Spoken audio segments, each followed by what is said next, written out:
What up, though? I am Jay the Gentleman. That's at JAI the Gentleman on IG and Facebook. It's Wednesday, so this is a special Christmas episode of Dear Black Gay Men podcast. It's our short, bullshit-free step out of our comfort zone to talk about all the emotional ups and downs along the journey to happiness. Hopefully, this is our midweek reminder of how dope it is to be black gay men who love black gay men. I am Jay the Gentleman. This is Dear Black Gay Men podcast. Now, let's get into the episode. So, we are in the middle of our single series. Part 1 is about why single. Part 2 is what we're dealing with today. We talked about single, how it isn't just the gap between relationships. Your job during this single season is to live a life that is so dope that you're excited to share it with someone. You can watch the episode by clicking on the screen, or the link is in the description. Why your next relationship is counting on you, your single season, is exactly what we're going to be talking about today.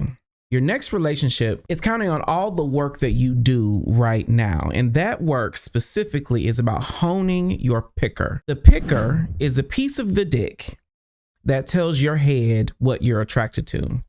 It's already a proven fact that you can't sustain a relationship on personality alone. Somewhere along the line, the dick got to get hard, and we have to have the desire to put it somewhere. And had my Hello Kitty snapping and cracking and popping. The picker is where your head and your body come together to say, I want him. We all got a picker. It's always leading us in the right direction. The problem is we don't always listen. When the dick is louder than the head, that is what we call a fuckboy. Y'all have seen it. I have a friend, and I was out to lunch with him one time, and we walked into this place that no longer exists here in Atlanta. We were eating, and it was row after row, person after person, OnlyFans girl after OnlyFans girl saying, hey, how you doing? And the truth is, he had fucked all these people.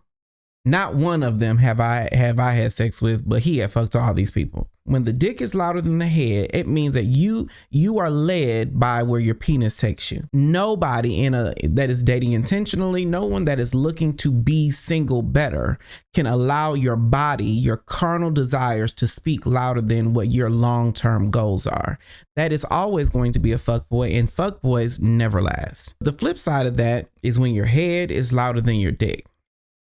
That's just boring. How, Sway? Everybody needs a little bald-headed hoe shit. Every single person on the planet needs an opportunity to be, to lean into what they want most, to be impulsive and throw caution to the wind. When your long-term desires, when I want to be married and I want to be, matching pajamas and cuddled up on the sofa watching Netflix specials and eating pizza until we're blue in the My man. all of that clouds the spontaneity, it clouds the excitement, then the resulting action is just two people living a very boring life. And we've all seen those stories as well, where the fire out of the relationship is gone. The picker only works when both the head and the body are speaking to your attraction, speaking to your desire in equal proportion. But I think the bigger lesson in all of this is how we trivialize the importance of sex in a relationship. No, sex isn't everything, but you don't get cool points for lying to the world and telling potential bae that sex isn't that important. What man doesn't want his brains fucked out every once in a while? What bottom doesn't want his back blown out at least monthly? What top doesn't want the wettest, sloppiest Gawk 3000 every once in a while?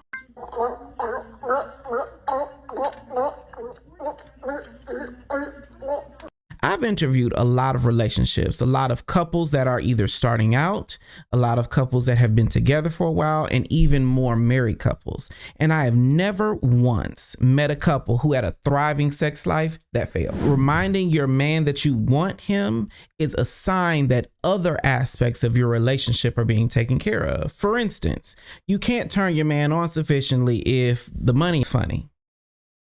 You cannot turn your man on sufficiently if he is not emotionally safe with you. You cannot turn your man on sufficiently if you are not attracted to him and he is physically attracted to you.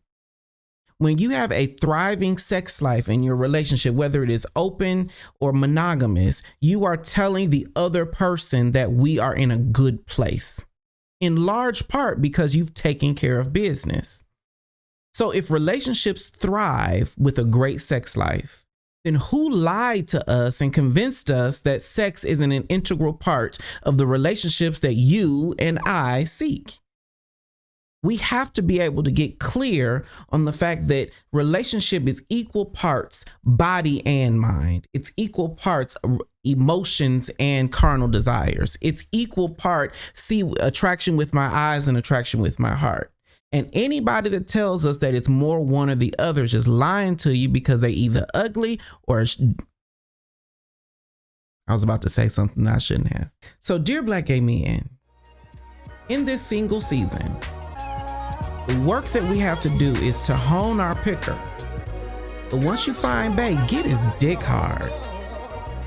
Promise you won't be disappointed. If you like this content, subscribe and click the notification bell. You can also click the screen for our dating tips and techniques playlist and advice on how to start dating in 2024.